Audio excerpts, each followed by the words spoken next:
ಎಲ್ಲರಿಗೂ ನಮಸ್ಕಾರ. ಥಟ್ ಅಂತ ಹೇಳಿ ಕ್ವಿಜ್ ಕಾರ್ಯಕ್ರಮಕ್ಕೆ ತಮಗೆಲ್ಲ ಸ್ವಾಗತ. ಕನ್ನಡಿಗರ ಗುಣ ದೋಷಗಳಲ್ಲಿ ಮುಖ್ಯವಾದದ್ದು ಅಂದರೆ ಬಹಳಷ್ಟು ಕನ್ನಡಿಗರು ತಮ್ಮ ಮಕ್ಕಳಿಗೆ ಮೊಮ್ಮಕ್ಕಳಿಗೆ ಕನ್ನಡವನ್ನು ಕಲಿಸದೇ ಇರೋದು. ಕನ್ನಡವನ್ನು ಮಾತನಾಡುವ ಸಾಕಷ್ಟು ಕನ್ನಡಿಗರು ಕನ್ನಡದಲ್ಲಿ ಬರೀಲಾರರು. ಬರೆದರೂ ಅದು ಒಂದು ಪತ್ರ ಅಥವಾ SMS ಸಂದೇಶವನ್ನು ಕಳಿಸೋದಕ್ಕೆ ಸೀಮಿತವಾಗಿರುತ್ತೆ ಹೊರತು ಕನ್ನಡದಲ್ಲಿ ಕತೆ, ಕವನ, ಕಾದಂಬರಿ ಬರೀಬೇಕು ಅಥವಾ ನಿಮ್ಮ ಕ್ಷೇತ್ರಕ್ಕೆ ಸಂಬಂಧಪಟ್ಟ ವಿಚಾರವಾಗಿ ಒಂದು ಲೇಖನ ಬರೀದಿ ಅಂದರೆ ಬರೀಲಿಕ್ಕೆ ಆಗೋದಿಲ್ಲ. ಇಂಗ್ಲೀಷ್ನಲ್ಲಿ ಸರಾಗವಾಗಿ ಮಾತಾಡ್ತಾ ಇಂಗ್ಲೀಷ್ನಲ್ಲಿ ಲೇಖನಗಳನ್ನು ಬರೀತಾ ಕನ್ನಡದವರಾಗಿದ್ದರೂ ಸಹ ಕನ್ನಡದಲ್ಲಿ ಬರೆಯೋಕ್ಕೆ ಬರಲ್ಲ ಅಂತಾರಲ್ಲ, ಯಾಕೆ ಅನ್ನೋ ಒಂದು ಪ್ರಶ್ನೆ ನಮ್ಮನ್ನು ಕಾಡುತ್ತೆ. ಹೀಗೆಯೇ ಕಾಡುತ್ತೆ ಡಾಕ್ಟರ್ MRN ಮೂರ್ತಿ ಅವರನ್ನು. ಡಾಕ್ಟರ್ MRN ಮೂರ್ತಿ ಅಂದರೆ ಮತ್ತೂರು ರಾಮಭದ್ರ ಶಾಸ್ತ್ರಿ ನರಸಿಂಹಮೂರ್ತಿ. ಇವರು CNR ರಾವ್ ಅವರ ಒಡನಾಡಿಗಳು. ಇಂಗ್ಲೀಷಲ್ಲಿ ಸೊಗಸಾಗಿ ವ್ಯವಹರಿಸಬಲ್ಲ, ಬರೆಯಬಲ್ಲ ಇವರ ಮಾತೃಭಾಷೆ ಕನ್ನಡ ಆದರೂ ಸಹ ಕನ್ನಡದಲ್ಲಿ ಬರೆಯೋಕ್ಕೆ ಹಿಂದೆಗಿತಾರೆ.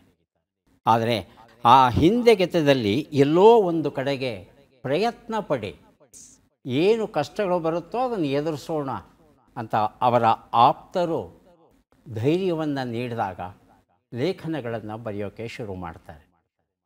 ವಿಜ್ಞಾನ ಕ್ಷೇತ್ರದಲ್ಲಿ ಇದ್ದ ಕಾರಣ, ಅದರಲ್ಲೂ ಭೌತಿಕ ವಿಜ್ಞಾನ, ಫಿಸಿಕಲ್ ಸೈನ್ಸಸ್ ಈ ಕ್ಷೇತ್ರದಲ್ಲಿ ಕೆಲಸ ಮಾಡ್ತಾ ಇರೋ ಕಾರಣ ತಮ್ಮ ಕ್ಷೇತ್ರಕ್ಕೆ ಸಂಬಂಧಪಟ್ಟಂಥ ಪುಸ್ತಕಗಳನ್ನು ಲೇಖನಗಳನ್ನು ಬರಿತಾ ಹೋಗ್ತಾರೆ. ಅದು ಪತ್ರಿಕೆಗಳಲ್ಲಿ ಪ್ರಕಟವಾಗ್ತಾ ಬರುತ್ತೆ.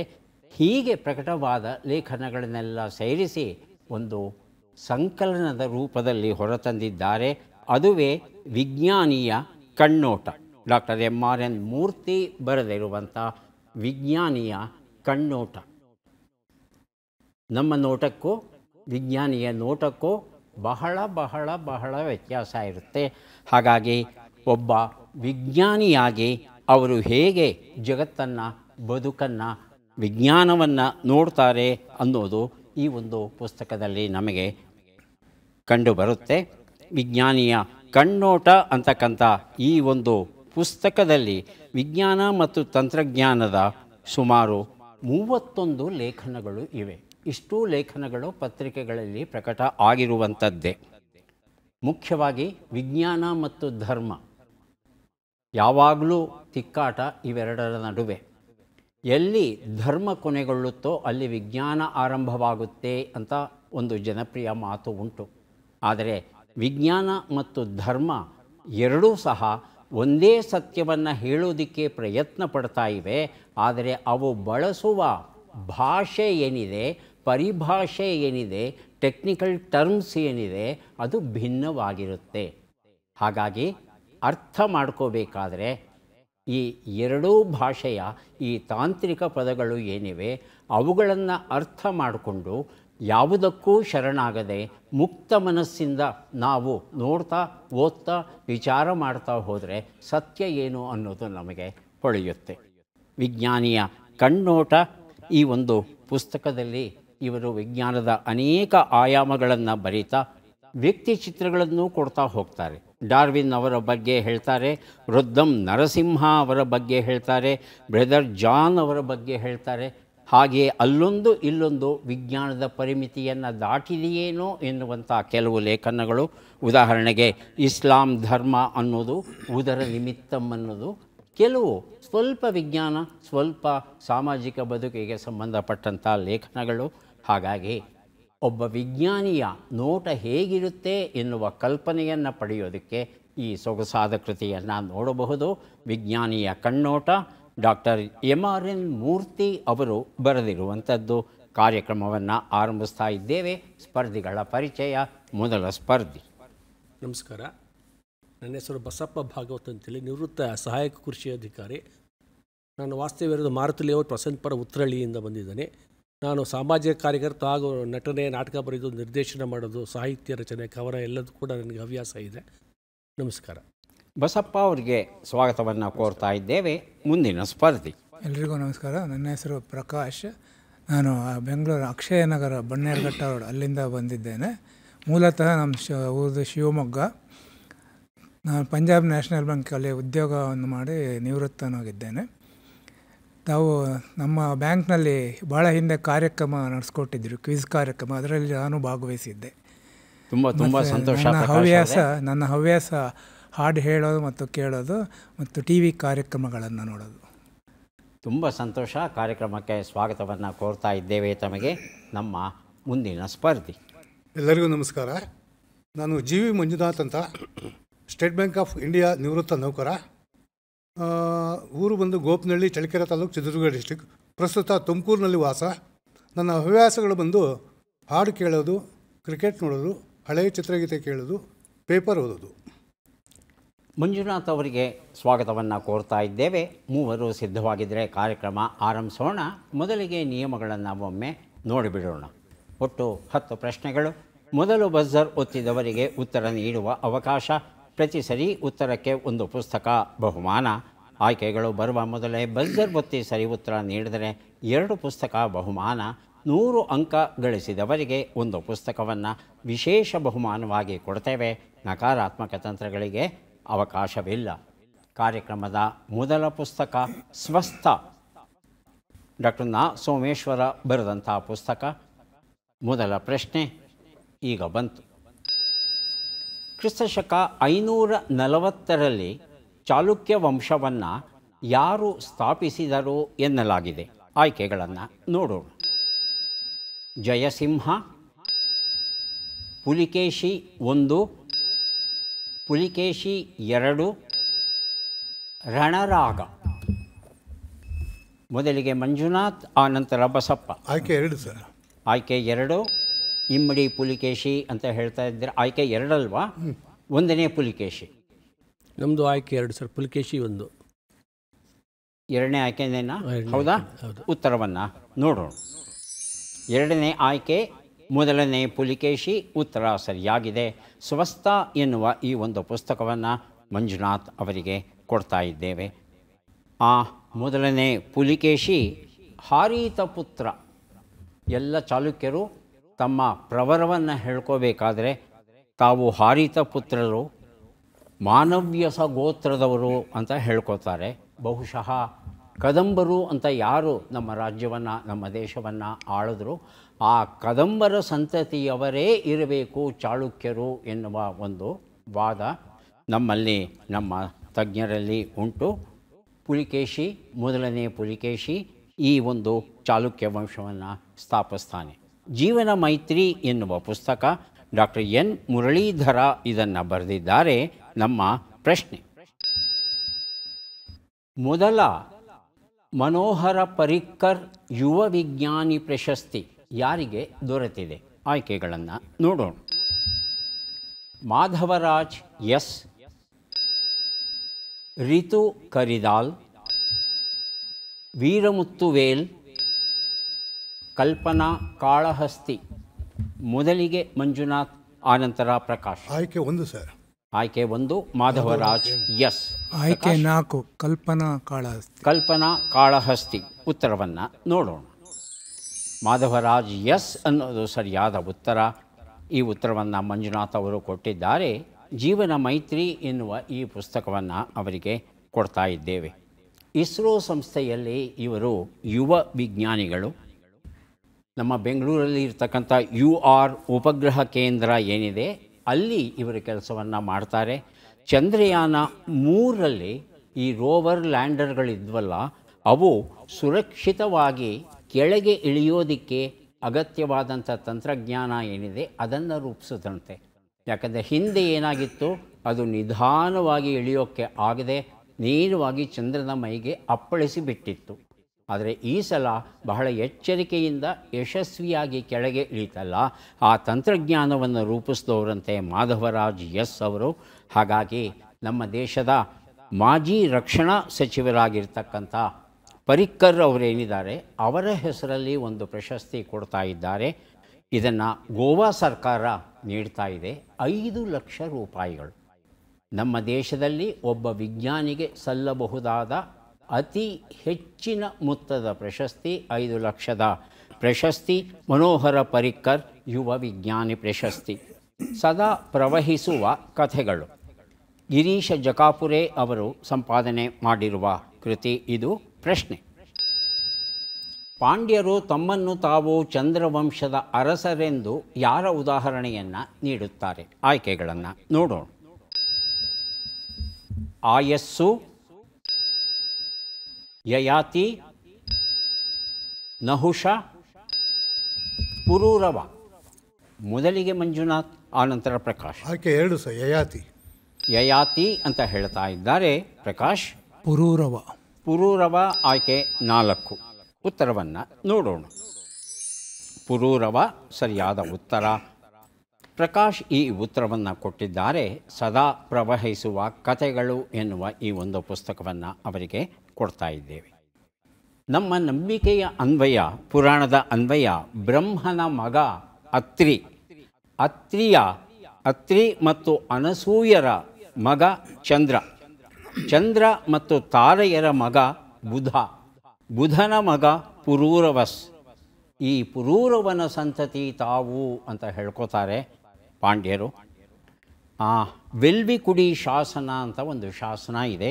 ಆ ಶಾಸನ ಸಂಸ್ಕೃತ ಮತ್ತು ತಮಿಳು ಭಾಷೆಯಲ್ಲಿ ಇರುವಂಥ ಶಾಸನ. ಸುಮಾರು ಕ್ರಿಸ್ತಶಕ 8ನೇ ಶತಮಾನಕ್ಕೆ ಸೇರಿದ್ದು. ಪಾಂಡವ ಅರಸ ನೆಡುಂಚಳಿಯನ್ನವರು ಈ ವೆಲ್ವಿಕುಡಿ ಗ್ರಾಮ ಅಂತ ಏನಿದೆ ಅದನ್ನು ಬ್ರಾಹ್ಮಣರಿಗೆ ದಾನ ಮಾಡ್ತಾನೆ. ಆ ಒಂದು ಸಮಯವನ್ನು ವಿವರಿಸುವಂಥ, ಪ್ರಕರಣವನ್ನು ವಿವರಿಸುವಂಥ ಶಾಸನ ಏನಿದೆ, ಆ ಶಾಸನದಲ್ಲಿ ತಾವು ಪುರೂರವನ ವಂಶಸ್ಥರು, ಚಂದ್ರವಂಶಸ್ಥರು ಅಂತ ಹೇಳ್ಕೊತಾರೆ ಪಾಂಡ್ಯರು. ಮುಂದಿನ ಪುಸ್ತಕ KT ಗಟ್ಟಿ ಅವರ ಕಾದಂಬರಿ ಅಬ್ರಾಹ್ಮಣ. ಪ್ರಶ್ನೆ: 1964ರಲ್ಲಿ ನಿರ್ಮಾಣವಾದ ವೀರ ಸಂಕಲ್ಪ ಚಿತ್ರವು ಯಚ್ಚಮ ನಾಯಕನನ್ನು ಕುರಿತದ್ದಾಗಿದೆ. ಈತನು ಯಾರ ಕಾಲದಲ್ಲಿ ಬದುಕಿದ್ದನು ಎನ್ನಲಾಗಿದೆ? ಆಯ್ಕೆಗಳನ್ನು ನೋಡೋಣ. ಕೃಷ್ಣದೇವರಾಯ, ಅಚ್ಯುತರಾಯ, ವೆಂಕಟಪತಿರಾಯ ಮೊದಲನೆಯವರು ಹಾಗೂ ಮಾಧವರಾಯ. ಮೊದಲಿಗೆ ಪ್ರಕಾಶ್, ನಂತರ ಬಸಪ್ಪ. ಕೃಷ್ಣದೇವರಾಯ ಆಯ್ಕೆ 1. ಬಸಪ್ಪ 2. ಅಚ್ಯುತರಾಯ. ಅಚ್ಯುತರಾಯ ಅಂತ ಹೇಳ್ತಾ ಇದ್ದಾರೆ. ಉತ್ತರವನ್ನು ನೋಡೋಣ. ಸರಿಯಾದ ಉತ್ತರ ಮೊದಲನೆಯ ವೆಂಕಟಪತಿ ರಾಯ ಆಗಿತ್ತು. ತಾಳಿಕೋಟ ಯುದ್ಧ ನಡೆಯುತ್ತೆ. ವಿಜಯನಗರದ ಅರಸರು ಸೋತು ಹೋಗ್ತಾರೆ. ಉಳಿದ ಜನ ಯಾರಿರ್ತಾರೆ ಅವರು ಹಂಪೆಯನ್ನು ಬಿಟ್ಟು ಪೆನುಗಂಡೆ ಮತ್ತು ಚಂದ್ರಗಿರಿ, ತಿರುಪತಿಯ ಹತ್ತಿರ ಇದೆ ಚಂದ್ರಗಿರಿ, ಆ ಒಂದು ಪ್ರದೇಶಕ್ಕೆ ಬಂದು ಅಲ್ಲಿ ನೆಲೆಸ್ತಾರೆ. ಈ ವೆಂಕಟಪತಿ ರಾಯನ ಸೇನಾನಿ ಲಕ್ಷ್ಮಣ ನಾಯಕ ಅಥವಾ ಯಚ್ಚಮ ನಾಯಕ. ಲಕ್ಷ್ಮಣ ನಾಯಕ ಅನ್ನೋ ಹೆಸರು ನಮಗೆ ನೆನಪಿಲ್ಲ, ಆದರೆ ಯಚ್ಚಮ ನಾಯಕ ಅನ್ನೋ ಹೆಸರು ಸಹ ಬಹಳ ಪ್ರಖ್ಯಾತವಾದದ್ದು ಕನ್ನಡಿಗರಲ್ಲಿ. ಎಲ್ಲಿ ಏಕಪಾತ್ರಾಭಿನಯ ಮಾಡಬೇಕು ಅಂತ ಅನಿಸುತ್ತೋ ಅಲ್ಲಿ ಯಚ್ಚಮ ನಾಯಕನ ಪಾತ್ರವನ್ನು ಮಾಡೋದುಂಟು. ಯಚ್ಚಮ ನಾಯಕನಂತೂ ನೇರವಾಗಿ ಉಗ್ರ ನರಸಿಂಹನ ಹತ್ರ ಹೋಗಿ, ಯಾವ ಸೀಮೆಯ ಉಗ್ರನೋ ನೀನು, ನಿನ್ನನ್ನು ನೀನು ರಕ್ಷಿಸಿಕೊಳ್ಳಲಾರದವನು ಹಂಪೆಯನ್ನು ಎಂತು ರಕ್ಷಿಸಬಲ್ಲೆ, ವೀರಾವೇಶದಿಂದ ಹೇಳುವ ಆ ಸಂಭಾಷಣೆ ಏನಿದೆ ಮೈ ನವಿರೇಳಿಸುತ್ತೆ. ಅಂತಹ ಯಚ್ಚಮ ನಾಯಕನ ಕುರಿತು ಚಿತ್ರವನ್ನು ಮಾಡಿದವರು ಹುಣಸೂರು ಕೃಷ್ಣಮೂರ್ತಿ ಅವರು. ಮುಂದಿನ ಪುಸ್ತಕ ಮತ್ತು ಪ್ರಶ್ನೆಯನ್ನು ನೋಡೋಣ.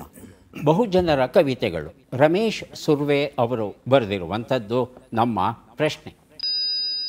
ಬಿಟ್ಟ ಅಕ್ಷರಗಳನ್ನು ತುಂಬಿ. ಮಾ, ತಿ, ತಂ, ನ, ಇ.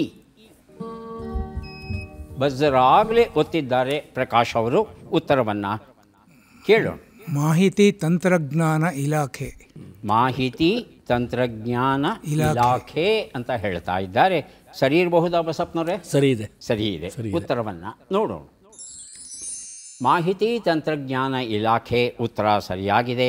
ಬಹುಜನರ ಕವಿತೆಗಳು ಎನ್ನುವ ಈ ಒಂದು ಪುಸ್ತಕವನ್ನು ಕೊಟ್ಟಿದ್ದೇನೆ ಪ್ರಕಾಶ್ ಅವರಿಗೆ. ಮುಂದೆ ನಾವು ಕೊಡ್ತಾ ಇದ್ದೇವೆ ಡಾಕ್ಟರ್ ಎಲ್ ಮುತ್ತಯ್ಯ ಭಾಗವತರ್ ಅವರ ರಚನೆಗಳ ಸಂಗ್ರಹ.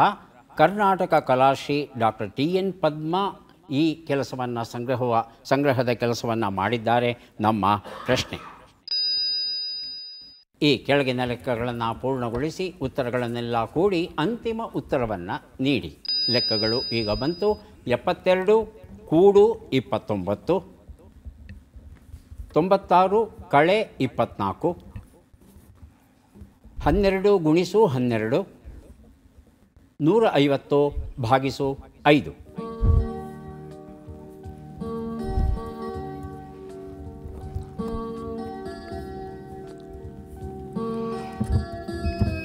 ಬಜರ್ ಒತ್ತಿದ್ದಾರೆ ಪ್ರಕಾಶ್. ಅಂತಿಮ ಉತ್ತರ 347. 347. 347. ಬಸಪ್ಪನವರೇ 327. 327. ಮಂಜುನಾಥ್ ಇನ್ನು 347 ಸರ್. 347 ಉತ್ತರವನ್ನು ನೋಡ್ತಾ ಹೋಗೋಣ. ಒಂದು ಉತ್ತರ 101, 72, 144, 30 ಎಲ್ಲವನ್ನು ಕೂಡಿದ್ರೆ 347 ಬಂದಿದೆ. ಈ ಉತ್ತರವನ್ನು ಪ್ರಕಾಶ್ ಹಾಗೂ ಮಂಜುನಾಥ್ ಅವರು ಕೊಟ್ಟಿದ್ದಾರೆ. ಮೊದಲು ಕೊಟ್ಟವರು ಪ್ರಕಾಶ್ ಅವರಿಗೆ ಮುತ್ತಯ್ಯ ಭಾಗವತರ ಕೃತಿಗಳ ಸಂಗ್ರಹದ ಪುಸ್ತಕವನ್ನು ಕೊಡ್ತಾ ಇದ್ದೇನೆ. ಈಗ ನಾವು ಕೊಡ್ತಾ ಇದ್ದೇವೆ ಒಂದು ಸೊಗಸಾದ ಕಾದಂಬರಿ ನಾಯಿ ನೆರಳು. ಎಸ್.ಎಲ್. ಭೈರಪ್ಪ ಬರೆದಿರುವಂಥದ್ದು. ನಮ್ಮ ಪ್ರಶ್ನೆ, ಈ ಪದ್ಮ ಪುರಸ್ಕೃತರನ್ನು ಗುರುತಿಸಿ. ಚಿತ್ರವನ್ನು ನೋಡೋಣ.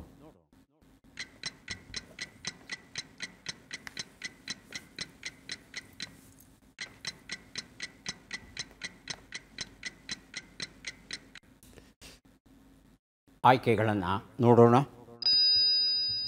ತಾರಾಲೋಚನ್ ಸಿಂಗ್, ರತನ್ ಲಾಲ್, ನೃಪೇಂದ್ರ ಮಿಶ್ರಾ.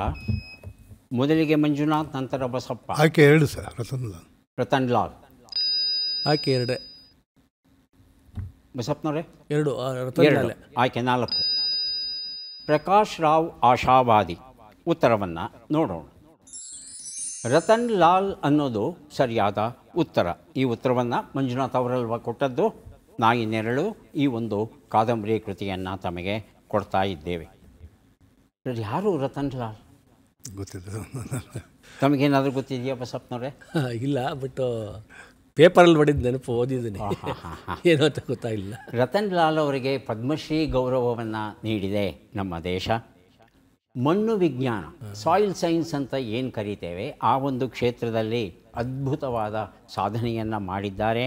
ಮಣ್ಣು ವಿಜ್ಞಾನದ ಪಿತಾಮಹ ಅಂತಲೂ ಕರೆಯೋದು ಉಂಟು ಇವರನ್ನು. ಇವರಿಗೆ ಅನೇಕ ಜಾಗತಿಕ ಪ್ರಶಸ್ತಿಗಳು ಬಂದಿವೆ. ಅದರಲ್ಲೂ ಜಪಾನ್ ಪ್ರೈಸ್ ಮತ್ತು ವರ್ಲ್ಡ್ ಫುಡ್ ಪ್ರೈಸ್ ಅನ್ನೋದು ಬಹಳ ಬಹಳ ಮುಖ್ಯವಾದಂಥ ಜಾಗತಿಕ ಪ್ರಶಸ್ತಿಗಳು. ಪ್ರಶಾಂತ ನೀಲಾಕಾಶ, ಕನ್ನಡಕ್ಕೆ ಉಷಾ ಶ್ರೀ ಎಸ್ ಅವರು ಅನುವಾದ ಮಾಡಿದ್ದಾರೆ. ಪ್ರಶ್ನೆ,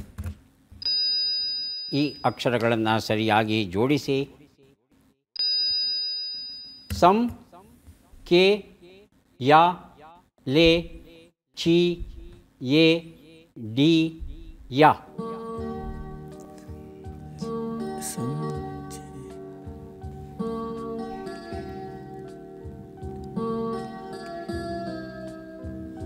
ಸಂಚಿ, ಎಲೆ ಅಡಿಕೆಯ ಸಂಚಿ. Buzzer buzzer buzzer. ಎಲೆ ಅಡಿಕೆಯ ಸಂಚಿ. ಎಲೆ ಅಡಿಕೆಯ ಸಂಚಿ ಅಂತ ಹೇಳ್ತಾ ಇದ್ದಾರೆ. ಹೌದಾ ಮಂಜುನಾಥ್ ಅವರೇ? ಎಲೆ ಅಡಿಕೆ ಸಂಚಿ. ಎಲೆ ಅಡಿಕೆ ಸಂಚಿ ಪರೀಕ್ಷೆ ಮಾಡ್ಬೋದಾ? ಪರೀಕ್ಷಿಸೋಣ. ಎಲೆ ಅಡಿಕೆಯ ಸಂಚಿ ಉತ್ತರ ಸರಿಯಾಗಿದೆ. ಬಸಪ್ಪ ಈ ಉತ್ತರವನ್ನು ಮೊದಲು ಕೊಟ್ಟಿದ್ದಾರೆ. ಬಹಳ ಬಹಳ ಸೊಗಸಾದಂಥ ಕಾದಂಬರಿ 10,000 ಮೈಲ್ಸ್ ವಿತೌಟ್ ಎ ಕ್ಲೌಡ್. ನೀಲಾಕಾಶ. ಪ್ಯೂಯನ್ ಸಾಂಗ್ ಅಂತ ಬರ್ತಾನಲ್ಲ, ಆತನ ಬದುಕಿನ ಹಿನ್ನೆಲೆಯ ಸೊಗಸಾದ ಕೃತಿ ತಮಗೆ ದೊರೆತಿದೆ. ಈಗ 3 ಪುಸ್ತಕವನ್ನು ಕೊಡೋಕ್ಕೆ ನಾವು ಸಿದ್ಧವಾಗಿದ್ದೇವೆ. ತಗೊಳ್ಳೋಕ್ಕೆ ನೀವು ಸಿದ್ಧ ಅಂತ ಭಾವಿಸ್ತೇನೆ. ಸುಳುಹುಗಳನ್ನು ನೋಡೋಣ. ಯಾರಿಗೂ ತಿಳಿಯದಂತೆ ವಾಸಿಸುವುದು, ಒಳ್ಳೆಯ ಜ್ಞಾನ, ಒಳ್ಳೆಯ ಸುದ್ದಿ. ಮೊದಲಿಗೆ ಬಜರುತ್ತಿದ್ದಾರೆ ಬಸಪ್ಪ, ನಂತರ ಪ್ರಕಾಶ್. ಒಂದು ಉತ್ತರ. ಅಜ್ಞಾತವಾಸ. ಉತ್ತರವನ್ನು ನೋಡೋಣ. ಅಜ್ಞಾತವಾಸ ಉತ್ತರ ಸರಿಯಾಗಿದೆ. ತ್ರಿವೇಣಿ ಅವರ ಕಾದಂಬರಿ ಕಂಕಣ ಕೊಟ್ಟಿದ್ದೇನೆ. 2 ಉತ್ತರ. ಸುಜ್ಞಾನ. ತಮಗೆ ಅವಕಾಶ ಸಿಗುತ್ತೆ. ಸುಜ್ಞಾನ ಉತ್ತರವನ್ನು ನೋಡೋಣ. ಸುಜ್ಞಾನ ಉತ್ತರ ಸರಿಯಾಗಿದೆ.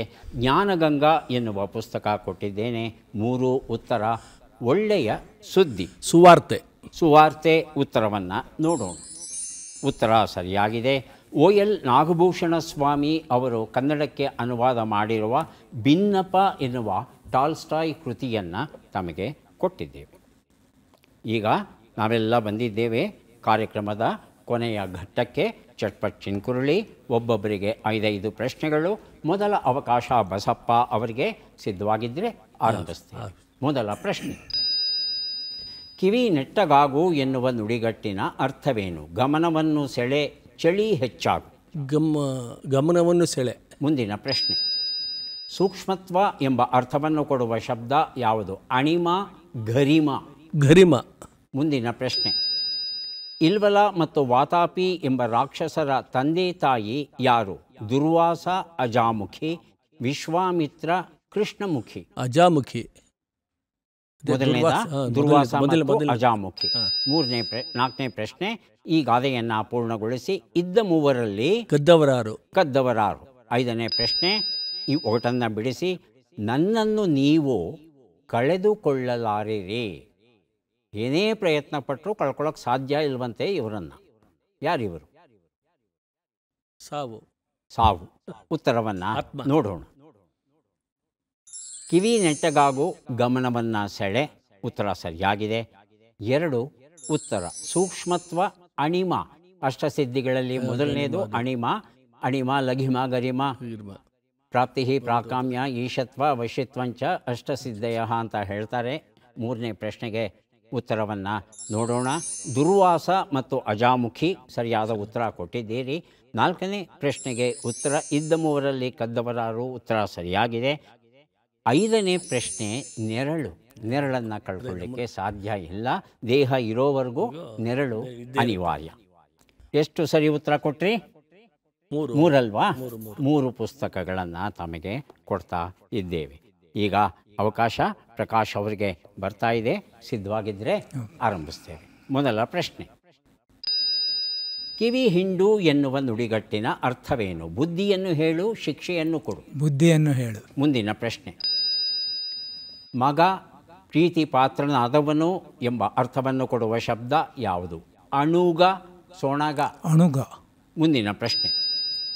ಹರಿಶ್ಚಂದ್ರನು ತನ್ನ ಮಗನ ಬದಲಿಗೆ ಬಲಿ ಕೊಡಲು ಯಾರನ್ನ ಕೊಂಡುಕೊಂಡನು?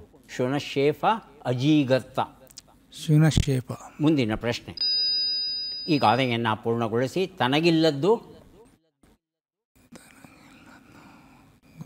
ಮುಂದಿನ ಪ್ರಶ್ನೆ. ಈ ಒಗಟನ್ನು ಬಿಡಿಸಿ. ಆ ಒಂದಸ್ತಿನ ಮನೆಯಲ್ಲಿ ಬಾಗಿಲು ಕೆಂಪು, ಕಿಟಕಿ ಕೆಂಪು, ಗೋಡೆ ಕೆಂಪು, ನೆಲ ಕೆಂಪು, ಸೂರು ಕೆಂಪು, ಮೆಟ್ಟಲಿನ ಬಣ್ಣವೇನು?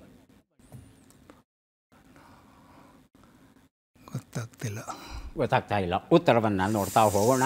1 ಉತ್ತರ. ಕಿವಿ ಹಿಂಡು, ಬುದ್ಧಿಯನ್ನು ಹೇಳು ಸರಿಯಾಗಿದೆ. 2 ಉತ್ತರ. ಪ್ರೀತಿ ಪಾತ್ರನಾದವನು ಅಣುಗ ಸರಿಯಾಗಿದೆ. 3ನೇ ಪ್ರಶ್ನೆಗೆ ಉತ್ತರ ಶುನಶೇಫ ಸರಿಯಾಗಿದೆ. 4ನೇ ಪ್ರಶ್ನೆಗೆ ಉತ್ತರ ತನಗಿಲ್ಲದ್ದು ಎಲ್ಲಿದ್ದರೇನಂತೆ, ಅದನ್ನು ಕಟ್ಕೊಂಡು ನನಗೇನಾಗಬೇಕು. 5ನೇ ಪ್ರಶ್ನೆಗೆ ಉತ್ತರ ಒಂದಸ್ತಿನ ಮನೆಯಲ್ಲಿ ಸಾಮಾನ್ಯವಾಗಿ ಮೆಟ್ಲು ಇರೋದಿಲ್ಲ. ಹೇಗೆ ನೀವು ಶಬ್ದಗಳನ್ನು ಪ್ರಶ್ನೆಯನ್ನು ಗಮನಿಸ್ತೀರಿ ಅನ್ನೋದಕ್ಕೆ ಉದಾಹರಣೆ. ಮಕ್ಕಳಿಗೆ ಇದನ್ನು ಹೇಳ್ಕೊಡ್ಬೇಕು. ಪರೀಕ್ಷೆಯಲ್ಲಿ ಅವರು ಮಾಡೋ ತಪ್ಪು ಏನು ಅಂತ ಹೇಳ್ತಂದರೆ ಪ್ರಶ್ನೆಯನ್ನು ಸರಿಯಾಗಿ ಅರ್ಥ ಮಾಡಿಕೊಳ್ಳದೆ ಇರೋದು. ಎಷ್ಟು ಸರಿ ಉತ್ತರ ಕೊಟ್ರಿ? 3 ಅಲ್ವಾ? 3 ಪುಸ್ತಕಗಳನ್ನು ತಮಗೆ ಕೊಡ್ತಾ ಇದ್ದೇವೆ. ಈಗ ಅವಕಾಶ ಮಂಜುನಾಥ್ ಅವರಿಗೆ ಬರ್ತಾ ಇದೆ. ಸಿದ್ಧವಾಗಿದ್ದರೆ ಮೊದಲ ಪ್ರಶ್ನೆಯನ್ನು ಆರಂಭಿಸ್ತೇವೆ. ಮೊದಲ ಪ್ರಶ್ನೆ. ಕಿವಿ ದೂರ ಎನ್ನುವ ನುಡಿಗಟ್ಟಿನ ಅರ್ಥವೇನು? ಸರಿಯಾಗಿ ಕೇಳದಿರು, ದೂರನ್ನು ಆಲಿಸು. ಸರಿಯಾಗಿ ಕೇಳದಿರು. ಮುಂದಿನ ಪ್ರಶ್ನೆ. ಒಂದು ಬಗೆಯ ಸೊಪ್ಪು ಎಂಬ ಅರ್ಥವನ್ನು ಕೊಡುವ ಶಬ್ದ ಯಾವುದು? ಅಣ್ಣೆ, ಸಣ್ಣೆ. ಅಣ್ಣೆ. ಅಣ್ಣೆ. ಮುಂದಿನ ಪ್ರಶ್ನೆ. ಮಹಾಭಾರತದಲ್ಲಿ ಘಟೋತ್ಕಚನ ಮಗನ ಹೆಸರೇನು? ಅಂಜನ ಪರ್ವ, ಸಂಜನ ಪರ್ವ? ಅಂಜನ ಪರ್ವ. ಮುಂದಿನ ಪ್ರಶ್ನೆ. ಈ ಗಾದೆಯನ್ನು ಪೂರ್ಣಗೊಳಿಸಿ. ಬಹುಮನದ ಹಾದಿ ದುಃಖ. ಮುಂದಿನ ಪ್ರಶ್ನೆ. ಈ ಒಗಟನ್ನು ಬಿಡಿಸಿ. ಹುಡುಗನಾಗಿದ್ದಾಗ ಎತ್ತರವಿದ್ದ ನಾನು ಮುದಿಯನಾಗುತ್ತಿರುವಂತೆ ಕುಳ್ಳಗಾದೆ. ನೆರಳು. ನೆರಳು. ಉತ್ತರವನ್ನು ನೋಡು. ಒಂದು ಉತ್ತರ ಕಿವಿ ದೂರ, ಸರಿಯಾಗಿ ಕೇಳದಿರು, ಸರಿಯಾಗಿದೆ. 2 ಉತ್ತರ ಅಣ್ಣೆ ಸೊಪ್ಪು, ಸರಿಯಾಗಿದೆ. 3ನೇ ಪ್ರಶ್ನೆಗೆ ಉತ್ತರ ಅಂಜನ ಪರ್ವ ಆಗಿತ್ತು, ತಾವು ಸಂಜನ ಪರ್ವ ಅಂತ ಹೇಳಿದರೆ. 4ನೇ ಪ್ರಶ್ನೆಗೆ ಉತ್ತರ ಬಹುಮನದ ಹಾದಿ ದುಃಖ, ಒಮ್ಮನದ ಹಾದಿ ಸುಖ. ಯಾವುದೇ ಕೆಲಸವನ್ನು ಒಂದೇ ಮನಸ್ಸಲ್ಲಿ ಮಾಡಬೇಕು ಅಂತ ಹೇಳುತ್ತೆ. ಇದು ಮೇಣದ ಬತ್ತಿಯಾಗಿತ್ತು. ತಾವು ಏನು ಹೇಳಿದ್ದು? ನೆರಳು ಅಂತ ಹೇಳಿದ್ರಿ. ತಾವು ಎಷ್ಟು ಸರಿ ಉತ್ತರ ಕೊಟ್ಟರೆ? 2 ಪುಸ್ತಕಗಳನ್ನು ತಮಗೆ ಕೊಡ್ತಾ ಇದ್ದೇವೆ. ಯಾರಿಗೆ ಎಷ್ಟು ಪುಸ್ತಕ ಬಂದಿದೆ ಅದನ್ನು ನೋಡುವ ಕ್ಷಣ ಈಗ ಬಂತು. ಮೊದಲಿಗೆ ಬಸಪ್ಪ ಅವರಿಗೆ ಕೊಡ್ತಾ ಇದ್ದೇವೆ. ನಾವು 3, 4, 7 ಪುಸ್ತಕಗಳನ್ನು ಕೊಡ್ತಾ ಇದ್ದೇವೆ. ಪುಸ್ತಕಗಳನ್ನು ಸ್ವೀಕರಿಸಿ ಕಾರ್ಯಕ್ರಮದಲ್ಲಿ ಭಾಗವಹಿಸಿದ್ದಕ್ಕೆ ತಮಗೆ ಅಭಿನಂದನೆಗಳು.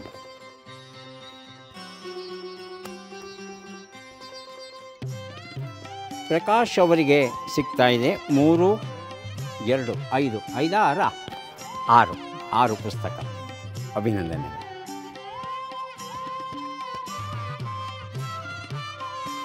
ಮಂಜುನಾಥ್ ಅವರಿಗೆ 5 ಪುಸ್ತಕ ಸಿಗ್ತಾ ಇದೆ, ಸ್ವೀಕರಿಸಿ. ಅಭಿನಂದನೆ.